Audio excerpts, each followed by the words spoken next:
अस्सलाम वालेकुम viewers, rich Pakistan का नया एपिसोड लिए मैं हूं आपका होस्ट अब्दुर्रहमान। आइए डिस्कस करते हैं आज की दो इंटरेस्टिंग न्यूज। चाइनीज कंपनियों ने पाकिस्तान की दो आम मोटरवेज बनाने में आमादगी जाहिर की है। और मोटरवेज कौन कौन सी हैं? M6 motorway, Hyderabad Sukkur motorway, जिसका हमने ठेका मंसूख किया है। इसके अलावा दूसरी अहम मोटरवे है खारिया से रावलपिंडी मोटरवे। ये मोटरवे भी इस कंपनी ने बनानी थी, वो इसे बनाने में अब आमादगी जाहिर नहीं कर रही, तो अब हो सकता है कि ये चाइनीज कंपनियां बनाएं। लेकिन चाइनीज कंपनियां देख रही हैं कि मुल्क के अंदर इलेक्शन के बाद के क्या हालात होंगे, तब जाकर वो अरबों रुपए की इन्वेस्टमेंट इन दोनों मोटरवेज में करना चाहती हैं। और ये बात नेशनल हाईवे अथॉरिटी के चेयरमैन ने बताई है।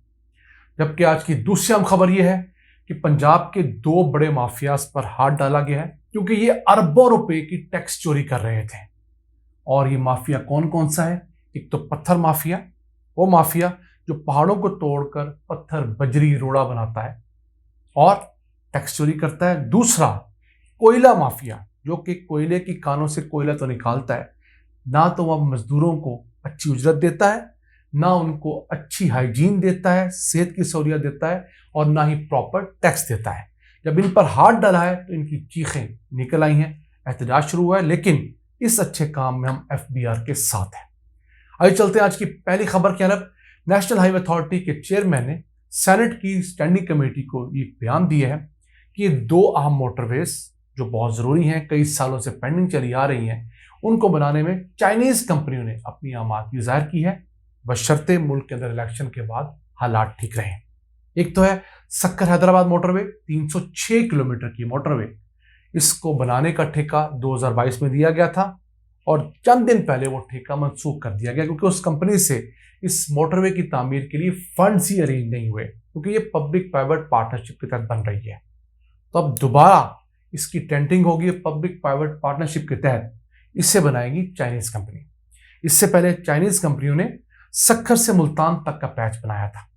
अच्छी बनी मोटरवे है, अगर ये वो लेती हैं तो बनाएंगी, जरूर अच्छी बनेगी, लेकिन इसकी कीमत, इसकी लागत में 70% तक इजाफे का खर्चा है। अब इस मोटरवे का पहला ठेका तो 307 अरब रुपए में हुआ था, यानी कि 1 किलोमीटर 1 अरब रुपए में बनना था। अगर 70% इसकी लागत इंक्रीज कर जाती है तो ये मोटरवे 522 अरब रुपए में बनेगी। तो आप समझ लीजिए इस मोटरवे का 1 किलोमीटर तकरीबन 1.25 अरब रुपए में कंस्ट्रक्ट होगा।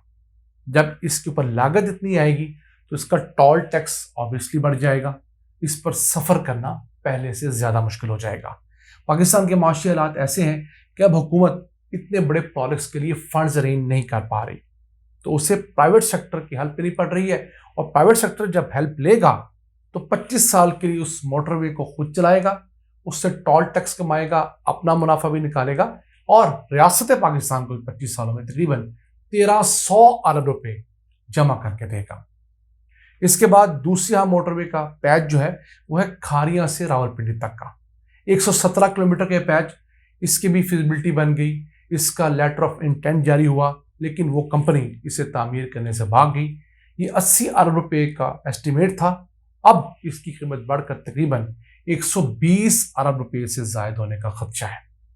और ये भी बिल्ट ऑपरेट ट्रांसफर मोड के ऊपर बनेगी, पब्लिक प्राइवेट पार्टनरशिप होगी। जब बन जाएगी तो इसे वही कंपनी बिल्ड करने के बाद ऑपरेट भी करेगी 25 साल, और फिर इसको 25 साल बाद नेशनल हाईवे अथॉरिटी को ट्रांसफर कर देगी।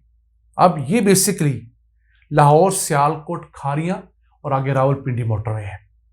एक अलाइनमेंट है लाहौर इस्लामाबाद मोटरवे के पैरेलल।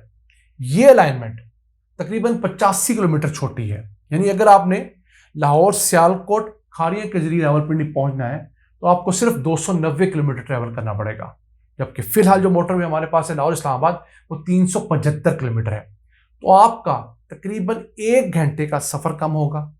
उस 1 घंटे के अंदर जो आपने 85 किलोमीटर सफर कम तय किया है, उसके सबब आपका कुछ 6 से 7 लीटर फ्यूल सेव होगा, डिपेंडिंग ऑन योर कार और उसकी माइलेज कितनी है, और उसकी वजह से टोल टैक्स भी कम होगा। ये बड़ा अहम है। अब उम्मीद करते हैं कि नए इलेक्शंस फेयर एंड फ्री हों और उसके बाद जो हुकूमत आए तो इस तरह के कई प्रोडक्ट्स आपको फॉरेन कंपनियां बनाकर दे देंगी, जिससे आपकी मैशत बेहतर होगी। यहां आपको बताते चले कि सियालकोट से खारिया वाला सेक्शन जो है वो अंडर कंस्ट्रक्शन है, तकरीबन कुछ 40% बन चुका है। और सियालकोट से लाहौर वाला सेक्शन तो कई साल हुए ऑपरेशन है, 103 किलोमीटर का। आइए चलते हैं आज की दूसरी आम खबर की तरफ। पंजाब में स्टोन क्रशर्स के खिलाफ एक्शन लिया गया है सरगोदा डिवीजन के अंदर। होता क्या था कि ये जो पहाड़ काट कर पत्थर निकालते हैं तामीराती कामों के लिए, जिससे सड़कें बनती हैं, बजरी बनती है, जिससे हमारे घर तामीर होते हैं, तो उनके ऊपर सेल्स टैक्स अप्लाई होता था। और सेल्स टैक्स की जो शिक थी 40B वो अप्लाई होती थी, लेकिन कभी टैक्स देते नहीं थे।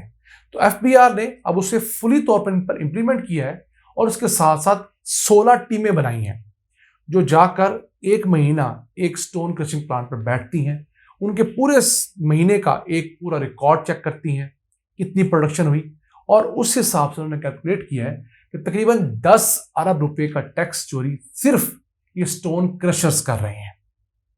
इसके अलावा FBR ने 22 टीमें बनाई हैं पंजाब के अंदर मुख्तलिफ जो कोयले की कानें हैं उनको इंस्पेक्ट करने के लिए।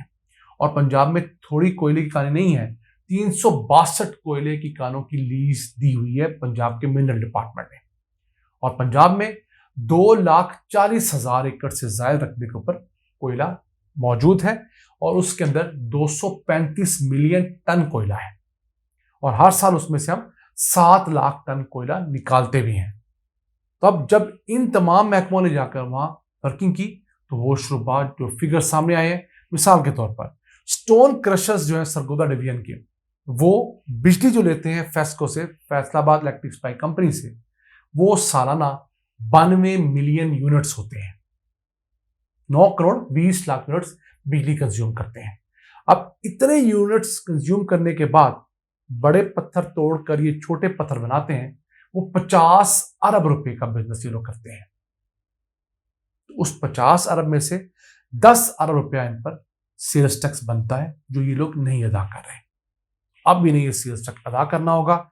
इन स्टोर क्रशर्स ने जाकर एहतजाज की धमकी दी है डिप्टी कमिश्नर के सामने। इधर उधर मुज़ाकरात चल रहे हैं, अच्छी बात है, मुज़ाकरात होने चाहिए, अफवाहों तौहीम से होने चाहिए, लेकिन इनको छोड़ना नहीं चाहिए। इनसे 10 अरब रुपए पूरे लेने चाहिए और फिर ये लोग धड़ाधड़ जो पहाड़ काट रहे हैं, खुदारा उसका भी कोई रास्ता तलाश करना चाहिए। पहाड़ हमारे गंजे हो रहे हैं, खत्म हो रहे हैं। 2 काम करने की फौरी जरूरत है। एक तो मुल्क के अंदर नई सड़कें बनाने का जो रवाज है उसे रोकना चाहिए।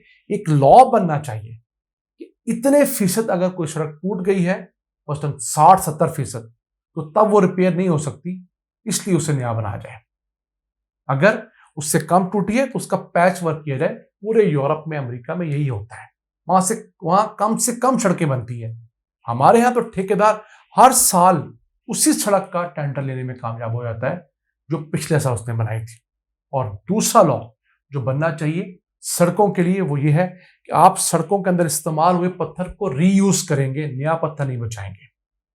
आपने देखा होगा जब सड़क तोड़ी जाती है तो उसमें से पत्थर वैसे निकल आता है, बजरी वैसे निकल आती है और पुराना तारकोल भी निकलता है। उसको रिसाइकल किया जाना चाहिए, दुनिया भर में किया जा रहा है, ताकि उसी रिसाइकल मटेरियल से वो पत्थर दोबारा इस्तेमाल हो, वो सड़क दोबारा बनेगी तो हमें मजीद पहाड़ नहीं तोड़ने पड़ेंगे। एक कानून साजी हमें करनी चाहिए गलियों के लिए जो हमारे शहरों के अंदर है, कि जो घर भी गली तोड़ेगा, सड़क तोड़ेगा अपनी सीवरेज लाइन के लिए, गैस की लाइन के लिए, किसी लाइन के लिए, पहले यूनियन काउंसिल से वो इजाजत लेगा और उसके अलावा उसकी रकम अदा करेगा, फिर उसे रिपेयर भी करके देगा।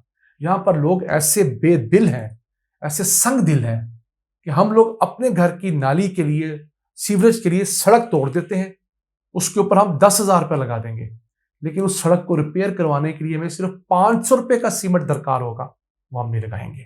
खुदारा आप में से जो लोग सुन रहे हैं, देख रहे हैं, कभी सरकारी सड़क तोड़े अपने लिए तो उसे रिपेयर भी करके दें।